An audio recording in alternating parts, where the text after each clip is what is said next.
amigos oyentes, del tema del proceso de recolección de firmas.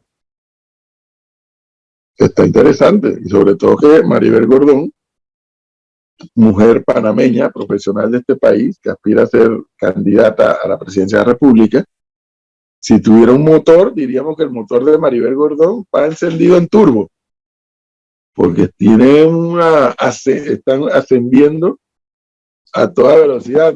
Maribel, buenos días, bienvenida. Buenos días, gracias por la invitación. Oiga, Maribel, entonces, a toda velocidad, en ascenso.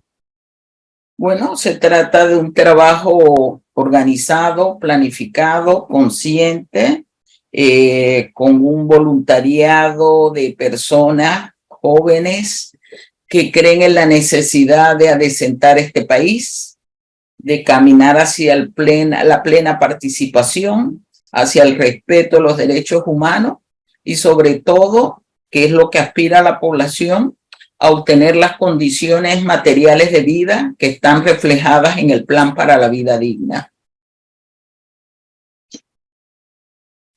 Si yo le preguntara a Maribel Gordón, luego de esta introducción, ¿por qué quienes nos están viendo y escuchando en estos momentos debe evaluar darle la firma a Maribel Gordón? ¿Cuál sería su respuesta? Yo creo que hay varias razones. La primera es la única propuesta que se constituye en una real alternativa frente a la corrupción, frente a la pauperización, frente a la destrucción de las condiciones ambientales, frente a la insatisfacción de las necesidades fundamentales de vida y frente a eso que es una realidad evidente que Panamá, a pesar de crecer, se coloca entre los países más inequitativos y desiguales del mundo. Nuestra propuesta es una propuesta estructurada que camina precisamente con propuestas concretas, con acciones concretas, a enderezar el rumbo de este país, un rumbo que ha sido nefasto para la mayoría de los panameños y las panameñas y donde nos han colocado todos los otros que hoy se están presentando como supuestas alternativas. Todos han sido gobiernos, todos han ejercido cargos de alta dirección en los diversos gobiernos y la pregunta es ¿por qué nunca resolvieron las necesidades fundamentales de esta población? Ahora, doctora Maribel, hay algo que a mí me llama la atención y tiene que ver con algunos videos, más que algunos, uno, en donde se puede ver a algunos voluntarios de su campaña recogiendo firmas, pero dando una información que, digamos, no corresponde al menos a algún planteamiento que haya dicho algún candidato a la presidencia.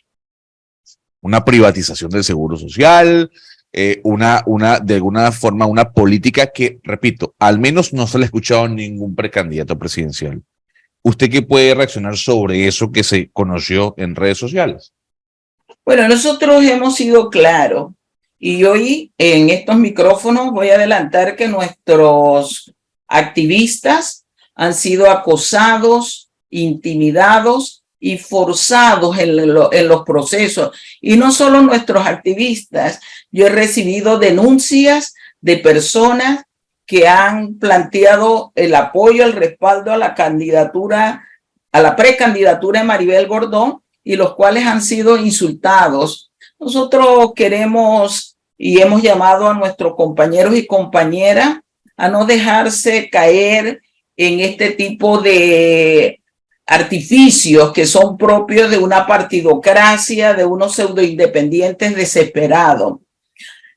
Cuando aquí se habla de paramétricas y cuando aquí se habla de establecer un nuevo ordenamiento en la seguridad social a partir de la gestión de los fondos, me disculpan, se está hablando de privatización de la seguridad social.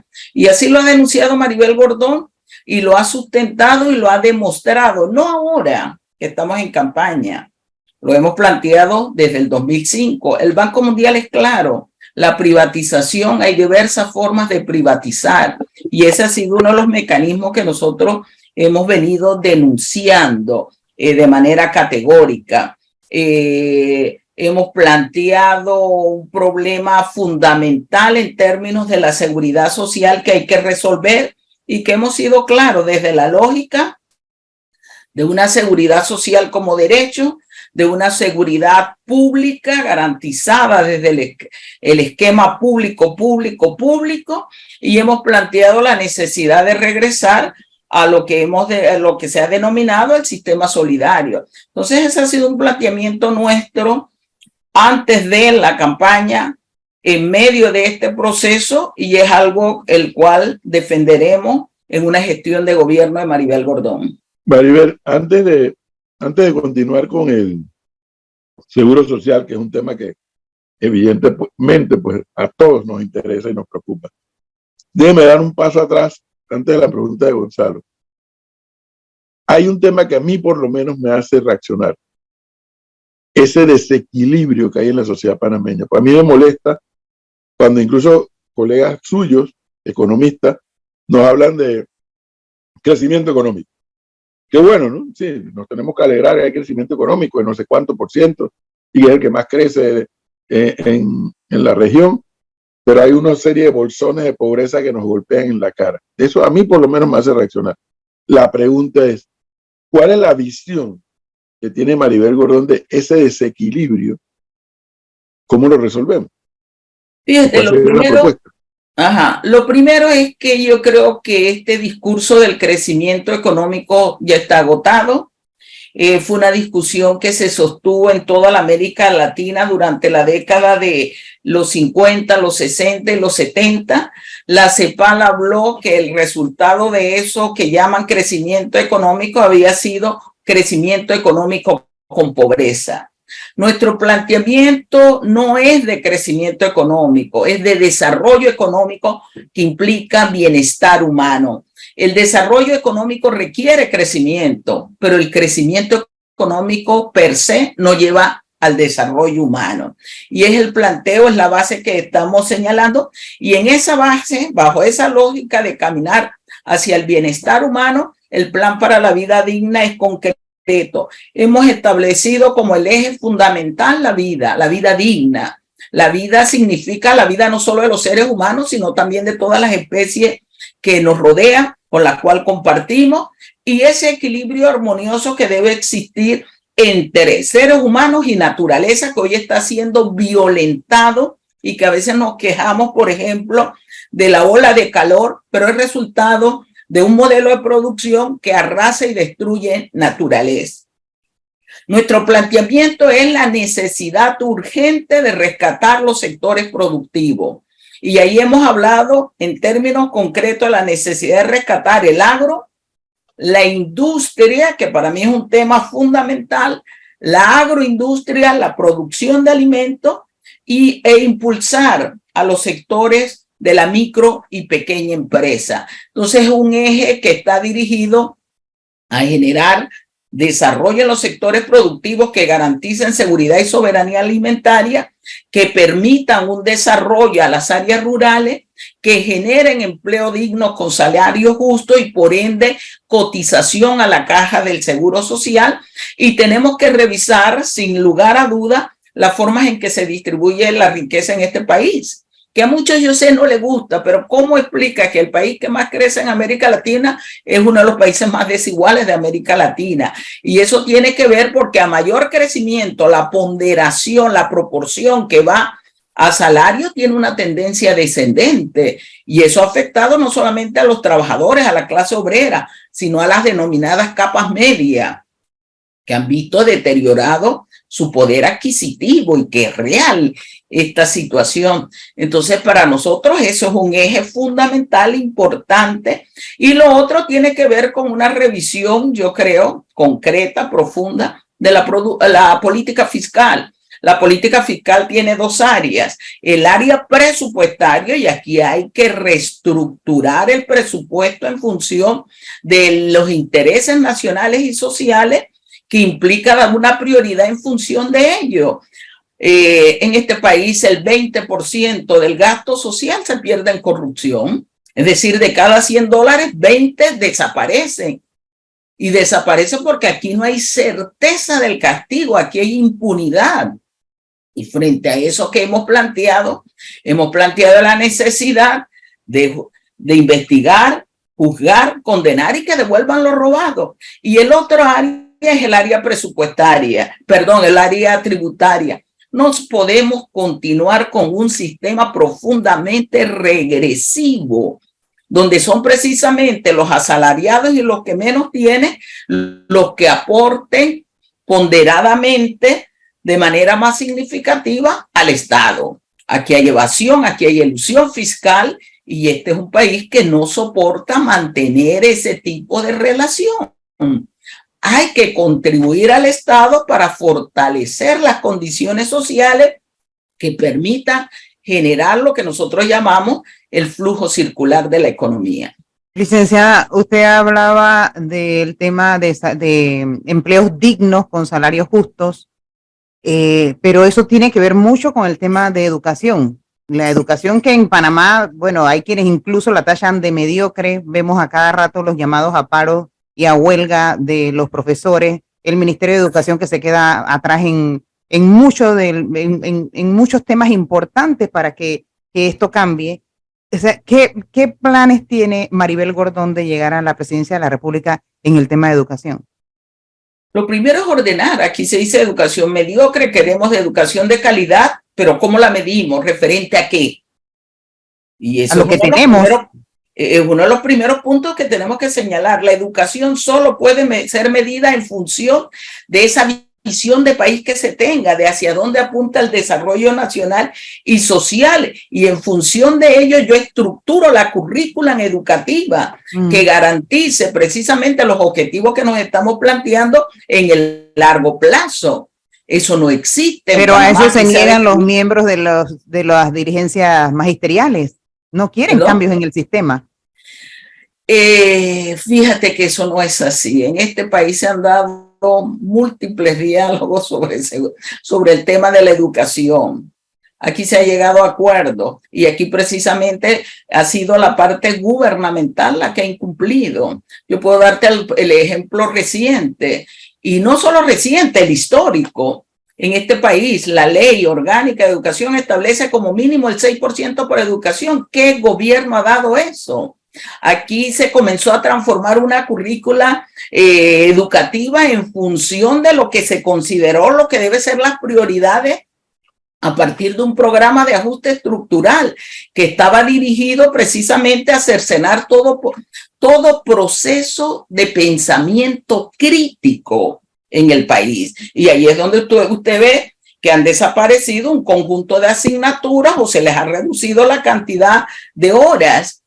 ¿Sabes cuál es el problema? Que aquí se dice el problema de la educación es de gestión.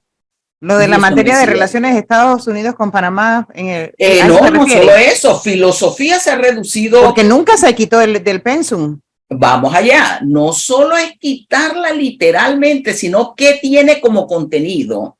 Segundo, aquí se ha reducido no solo relaciones de Panamá con los Estados Unidos, el tema de la filosofía, el tema de la lógica, el tema de la música, el tema de la educación física, el tema de la historia y la geografía se han ido fusionando en lo que denominan ciencias sociales. Esa es la currícula que se brinda en este país. Profesora, licenciada, si bien es cierto, el gobierno como tal tiene mucha responsabilidad en todos los problemas del sistema educativo panameño, pero también es cierto que la dirigencia magisterial, que ahora van como por más de 20 gremios educativos en todo el país, tienen gran responsabilidad. ¿Cómo abordaría Maribel Gordón cuando, si logra su objetivo de ser presidenta de la República, todas las amenazas de la dirigencia gremial?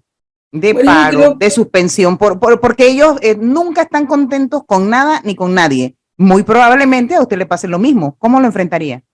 Bueno, yo creo y insisto, aquí hay que establecer el programa, el plan de educación que necesitamos en función del Plan Nacional de Desarrollo. Yo creo que eso se resuelve, uno, con participación, con la consulta real, pero además con el cumplimiento de los acuerdos. Yo no estoy excusando, y creo que eso le corresponden a los gremios de la educación, ser los que planteen. En un gobierno de Maribel Gordón, la educación no va a ser estrellas que se estrellan. que es lo que ha planteado este gobierno. La educación realmente tiene que ser ese motor del desarrollo, y para ese motor del desarrollo yo tengo que tener una visión integral de la educación, humanística, científica, laica, técnica, que se corresponda con los objetivos que tracemos para el desarrollo nacional y social. Tiene que haber participación, no hay que temer a la organización. Aquí se desmanteló organización estudiantil, el daño que se ha hecho a ese proceso. El problema no solo de gestión, aquí se dijo es de gestión, y le trasladamos la responsabilidad a los directores, a los educadores, a los padres de familia. Resultados, escuelas que literalmente se están cayendo. Aquí decimos, queremos calidad de la educación. ¿Cuántos laboratorios de física, química, biología, de informática existen en este país? ¿Cuántos centros cuentan con la infraestructura deportiva y cultural? Entonces, hablar de la educación no es solo un problema de gestión. No solo un problema de gestión. Claro. Y a mí me preocupa, y finalizo con eso, cuando le achacamos la culpa a uno de los actores. Y decimos entonces, como ese es el responsable, no puede estar en un proceso de discusión profunda de los temas. Tenemos que hablar y conversar, tenemos que tener una visión estratégica de país que se corresponda con un proceso planificado que permita medidas de corte inmediato, de corto, mediano y largo plazo. La educación demanda eso. Doctora Maribel. La educación para el desarrollo. Esta pregunta son 3. Se la estoy haciendo a todos los precandidatos para hacer un cuadrito y que la gente sepa cuál va a ser o cuál es su pensamiento o su actuar con respecto a estas 3 medidas. Si usted llegase a la presidencia y el vale digital se mantiene hasta esa fecha, ¿usted desmantelaría el vale digital? Y se lo pregunto porque usted ha sido una de las grandes críticas de la deuda pública que ha asumido este gobierno en los últimos 5 años, o 4 en este caso. Entonces, Maribel Gordón, al llegar a la presidencia, ¿firmaría un decreto ejecutivo en donde se elimina el vale digital? ¿Sí o no? No, disculpa, mi especialidad es política económica. Eso no se contesta con sí o no, porque tú tienes que valorar el contexto. El contexto significa las condiciones internas y externas que se están dando en un momento determinado. Significa valorar por qué surgió el vale digital. Claro, pero el vale digital surgió por la pandemia y han pasado 3 años. ¿Cómo estamos desde que surgió a este momento? Suponte que diga, lo voy a quitar. ¿Qué sucede con el poder adquisitivo de un conjunto de la población nacional? Eso no deteriora la economía y el supuesto crecimiento económico. ¿Y usted no cree que es mejor generar las políticas necesarias para que haya empleo digno que en vez de seguir dando y sacando platica del bolsillo, que es finita además? Bueno, 2 cosas allí. No es sacar plata del bolsillo que es finita, es como yo ordeno los ingresos y los gastos del presupuesto nacional. Fíjate, hubo un planteamiento allí. No se trata de decir vamos a crear condiciones para generar empleo. Esos son procesos. Y mientras los procesos se gestan, que deben estar claramente definidos, y no como dicen algunos, vamos a generar tantas plazas de empleo. ¿Dónde? ¿Cómo? ¿Para quién? ¿De qué calidad? Porque aquí lo que se ha elaborado son informalidad laboral. Mientras eso suceda, yo tengo que valorar cómo se sostiene y valora lo que llaman las transferencias. ¿Sabes por qué surgieron las transferencias? Porque los organismos de créditos internacionales a mediados de los 90 dijeron, caramba, la convulsión social es evidente. Ellos son los que plantearon este modelo de transferencia. Los insto a leerse los documentos del Banco Mundial. No, a ver, está perfecto, está perfecto. Yo soy partidario de que llevamos 3 años y seguimos sacando plata del bolsillo, pero yo le quería preguntar eso. Segunda pregunta, Flor. Precandidata Gordón, usted, si llega a la presidencia... No se escucha. ¿Me oye o no me oye? Ahí. No, ¿se te escucha? Yo me escucho perfecto. Y ella... Yo no lo escucho. A mí me escucha, a mí me escucha, licenciada. A mí me escucha. A mí me escucha. A usted sí. ¿Y a mí me oye? Escucho cortado. ¿Me oye ahora, licenciada? Ahora sí. Muy bien, dígame. Perfecto. Licenciada, ¿usted eliminaría el subsidio a la gasolina si llega a la presidencia? El subsidio a la gasolina se corresponde con algunas relaciones. es un multiplicador dinámico de la inflación. En función del precio que tengamos, y eso tiene que ver más allá con la política energética que se tiene en este país, usted debe tomar las decisiones. Insisto, en política económica las relaciones son de proceso. Si la gasolina le baja a usted a 1.25, yo diría, caramba, sí, eliminemos el subsidio. Si la gasolina el combustible sigue subiendo o se mantiene en una relación, estoy contrayendo poder adquisitivo. Recordar que el combustible es un multiplicador dinámico de la inflación. ¿Hasta dónde aguanta una economía en condiciones de poder adquisitivo contraído, que según la OIT, el poder adquisitivo de los salarios se contrajo en 26.2%? ¿Hasta dónde aguantamos? Esa es la pregunta. Y le traigo, ahí quedó en dependiendo. Muy bien. Sí. Y la última tiene que ver con un debate que se está dando a nivel global. Están quienes piensan que no, están quienes piensan que sí. Pero tomando en cuenta la expectativa de vida de Panamá y tomando en cuenta la legislación, yo le pregunto, Maribel Gordón, ¿aumentaría la edad de jubilación en Panamá? ¿Sí o no? Ahí te diría que no. ¿Y sabes por qué? Porque no es una respuesta a la seguridad social, pero además porque aquí decimos estamos en una transición demográfica, aquí hay un envejecimiento de la población y el adulto mayor tiene derecho a la vida saludable, a la vida digna, a tener el goce después de haber creado riqueza. En ningún país la medida paramétrica de incremento de las edades de jubilación ha resultado. Es recurrente. ¿Por qué insistir en medidas que ya han fracasado en otras latitudes? Pero lo mismo yo le pudiese decir sobre algunas medidas de corte social que también han fracasado y se siguen intentando. Por ejemplo. Cuando las medidas fracasan, la planificación es flexible. Las miro, las estudio y las ajusto. Eso es lo que dice la planificación económica. Profesor. Y además que la edad promedio ha aumentado, pero los promedios esconden inequidades. No es lo mismo, por ejemplo, la vida que hemos podido tener nosotros a la que tiene la trabajadora doméstica. Profesora Maribel, una curiosidad. Dígame. Por la cantidad de firmas que lleva Maribel Gordón, arriba de 100.000, creo que ya sobrepasó la barrera de los 100.000. Sí, puede que mi experiencia en proselitismo político data de décadas de atrás, en mi otra vida, como yo digo, pero un candidato que llega a 100.000 y tantas firmas, para mí que se constituye y en el caso de Maribel Gordón, una candidatura importante.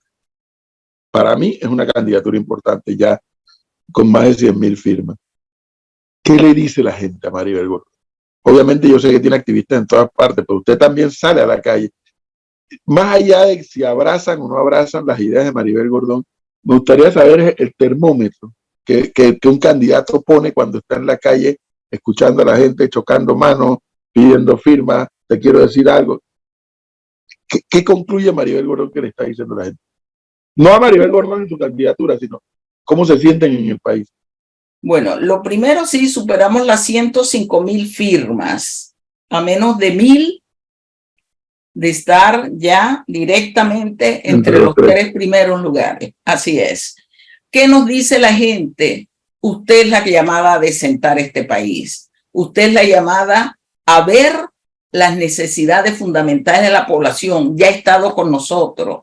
Continúe con nosotros. No abandone esa política que usted ha estado planteando como ejercicio de la gestión pública que debería ser. Yo la verdad que tengo que reconocer el respaldo, la actitud positiva, incluso de sectores que han dado la firma que usted no se imagina. Personas que han dicho, eres la llamada a desentar, estamos en un periodo de crisis institucional profunda, pauperización, pobreza, corrupción, deterioro de las condiciones ambientales, y frente a ello se requiere una propuesta distinta para poder tener una sociedad en lo que nosotros siempre hemos planteado, una sociedad que viva con dignidad, con justicia, con equidad social, que viva en paz y que sea feliz. Último comentario, Maribel, que ya se nos pasa el tiempo. Hábleme un poquito del barrio. Y cuando hablo del barrio es el entorno de la región en la cual está Panamá. Centroamérica, Suramérica, Latinoamérica.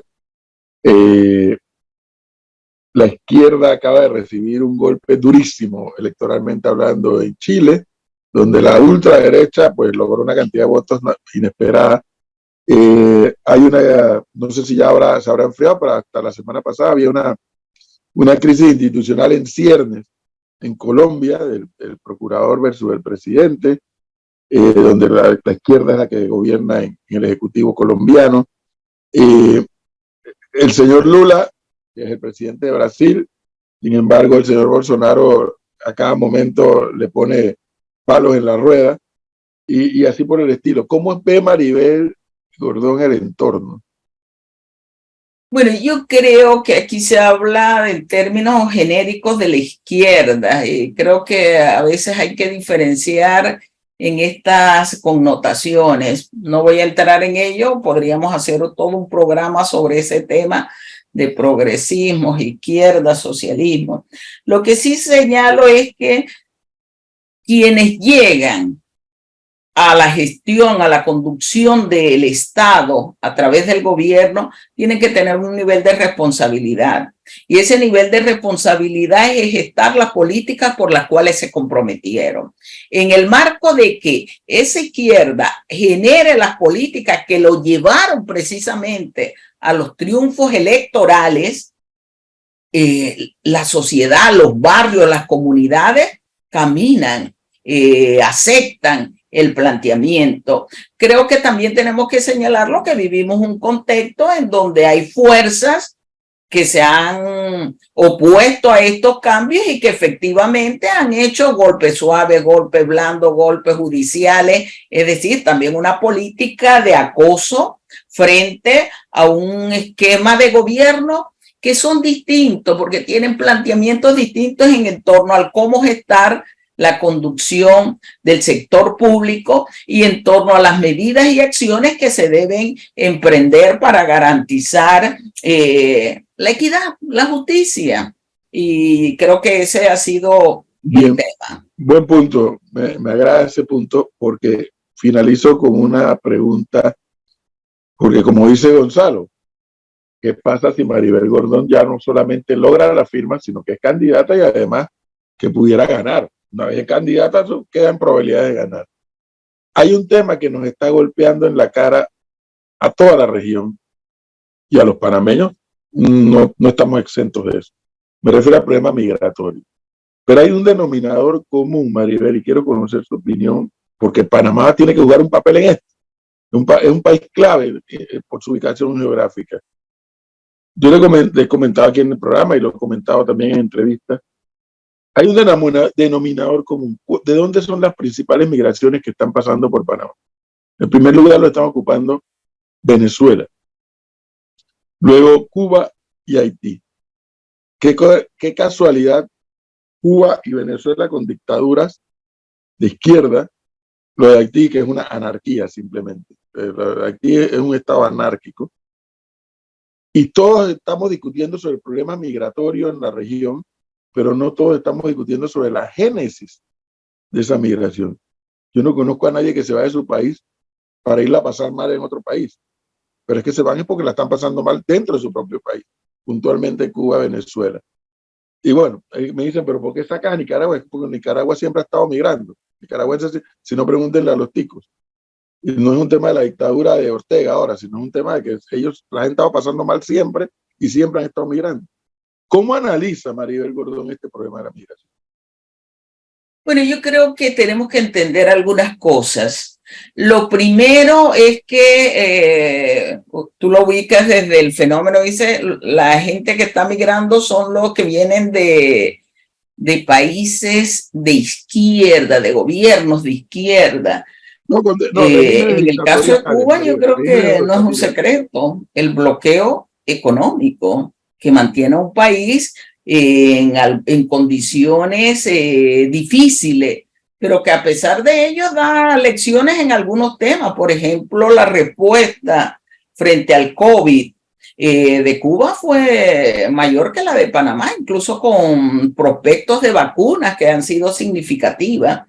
Creo que hay otro factor que, como dice la Génesis, aquí a nivel internacional para nadie es un secreto que a nivel de América Latina se promueve el denominado sueño americano y que no son solo países de la región con gobiernos de izquierda, sino otros países que intentan estar en los Estados Unidos a partir de una realidad que se vende.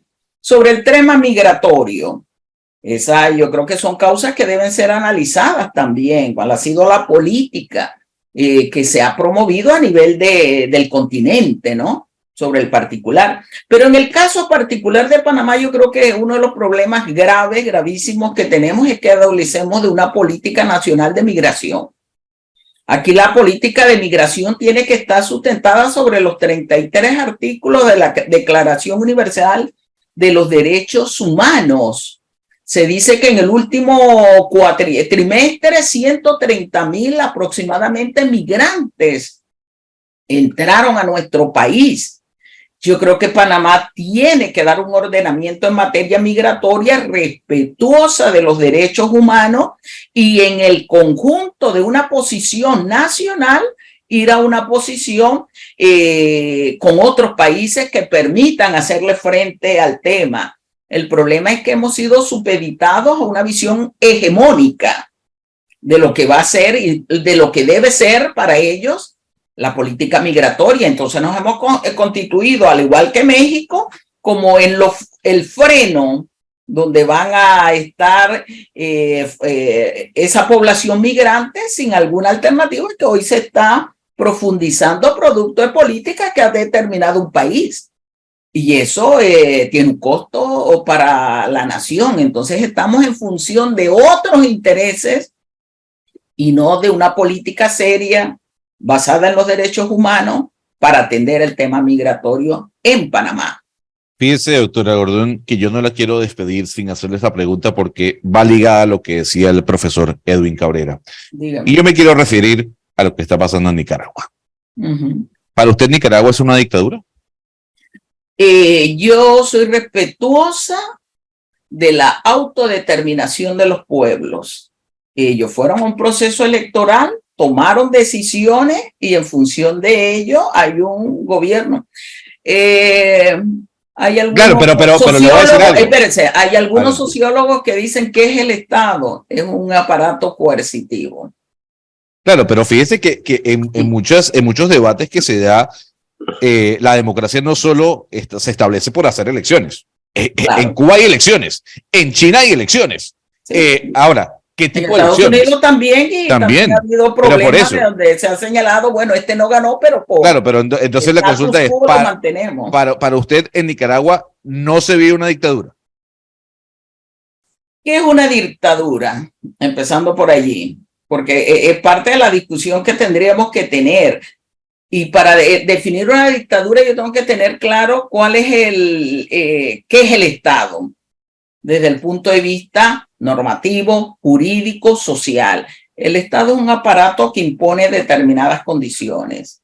A un marxista, Vladimir Ilich, se le preguntó si el Estado es un aparato coercitivo y dijo sí. Y le preguntaron, ¿y en el Estado socialista? Dijo también. Ahí hay una diferencia entre los tipos de dictaduras en la derecha y en las izquierdas que ustedes llaman. ¿Quién impone las condiciones hegemónicas? ¿Quién impone los intereses? Y esa es la respuesta que dio. Bueno, profesora Maribel, gracias por habernos atendido, darnos este tiempo y espero seguir conversando con usted más adelante cuando ya se defina el 31 de julio. ¿Quiénes son los que quedan entre el 30 de julio? 30 de julio. ¿Quiénes son los que quedan entre las tres personas que quedan para ser candidatos por la libre postulación? Sí, en este caso de Maribel Gordón a la presidencia de la República. Con el respaldo de la población, ahí estaremos cumpliendo esta nueva misión que nos han encomendado. Gracias y buena suerte. Gracias por la invitación. Muy amable. Bueno. 8:10 minutos.